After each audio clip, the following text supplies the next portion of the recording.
ஒரு காலையில் ஒரு சிறிய அமைதியான கிராமத்தில் ஒரு முதியவர் வாழ்ந்தார். அவர் பணக்காரன் இல்லை, அவரது நிலமும் பணமும் இல்லை. ஆனால் அவரிடம் அழகான வெள்ளை குதிரை இருந்தது. கிராம மக்கள் அனைவரும் அந்த குதிரையை பாராட்டினர். பல பணக்காரரும் அதை வாங்க யோசித்தனர். ஆனால் முதியவர் எப்போதும் மறுத்தார். அவர் சொல்வார், இந்த குதிரை விற்கப்படுவதில்லை. இது என்னை மட்டும் குதிரை அல்ல, இது என் நண்பன், என் குடும்பம். கிராம மக்கள் முதியவர் முட்டாளாக சிந்தித்து குதிரையை விற்பனை செய்து வசதிகார வாழ்க்கை பெறச் சொன்னனர். ஆனால் முதியவர் சிரித்து பதிலளித்தார், வாங்கிய விஷயங்களை வாங்கலாம், ஆனால் அமைதியை அல்ல. நான் இருப்பது போல மகிழ்ச்சியுள்ளேன். பின்னர் ஒரு காலை அசத்தலான விஷயம் நடந்தது. வெள்ளை குதிரை இல்லை ஏறியது. அந்த செய்தியை கேட்டு கிராம மக்கள் ஓடி வந்தனர். உங்கள் குதிரை இல்லை ஏறியது, இது மிகச் சரியில்லாத அதிர்ஷ்டம். உமக்கு வாய்ப்பு இருந்த போது அதை விற்க வேண்டும் என்று முதியவர் அமைதியாக சொன்னார். கடுமையா? இல்லையாமா? யார் அறிவார்? கிராம மக்கள் ஒப்புக்கொண்டவில்லை. முதியவர் தனது கவலை மறைக்க முயற்சிக்கின்றார் என்று நினைத்தனர். 3 நாட்கள் கடந்தன. பின்னர் திடீரென அந்த குதிரை திரும்பியது.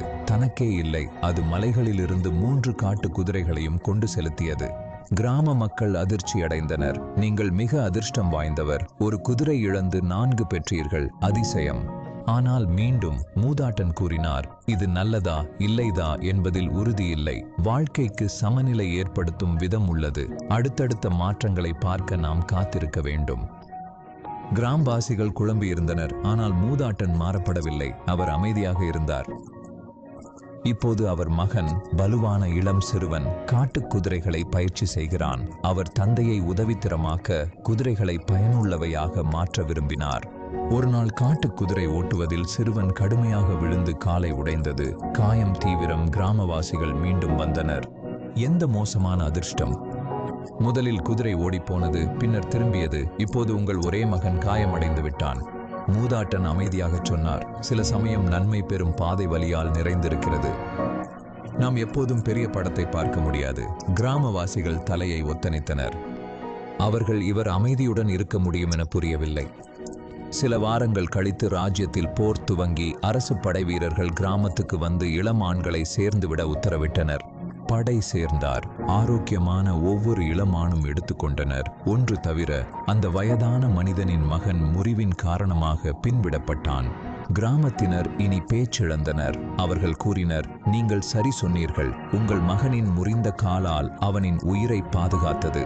இப்போது எமது அனைத்து மகன்களும் ஆபத்தில் உள்ளனர் என்று கூறினார். அந்த வயதான மனிதன் சொன்னார், வாழ்க்கை நல்லதும் கெட்டதும் இடையில் நடக்கின்றது. சந்தோஷமும் வலியும். ஆனால் எல்லாம் ஒரு காரணத்திற்காக நடக்கிறது. நாங்கள் முதலில் அதை பார்க்க மாட்டோம். கதையின் போல வாழ்க்கை நம் விருப்பப்படி நடைபெறாது. சில சமயங்களில் நாம் ஏதோ ஒன்றை இழந்து உடைந்திருப்பதை உணர்கிறோம். சில நேரங்களில் ஆசியங்கள் பிரச்சனைகளின் வடிவிலேயே வரும். ஆனால் உண்மையானது, வாழ்க்கை ஒரு தருணத்தை விட அதிகமாகும். இந்த கதையில் உள்ள முதிய மனிதன் கோபமோ துயரமோ பதில் அளிக்காமல் அமைதியுடன் காத்தும் பயணத்தை நம்பினார். முடிவில் எல்லாம் அர்த்தமானது ஆகிவிட்டது. அதுதான் செய்தி. சூழல்களை அதிகம் விரைவாக மதிப்பீடு செய்ய வேண்டாம். தீமை என தோன்றுவது ஆசீர்வாதமாக மாறலாம். இன்று உன்னை காயப்படுத்துவது நாளை உன்னை பாதுகாக்கும். அதனால் நம்பிக்கையை கைவிடாதீர். வலிமையாக இருங்கள் மற்றும்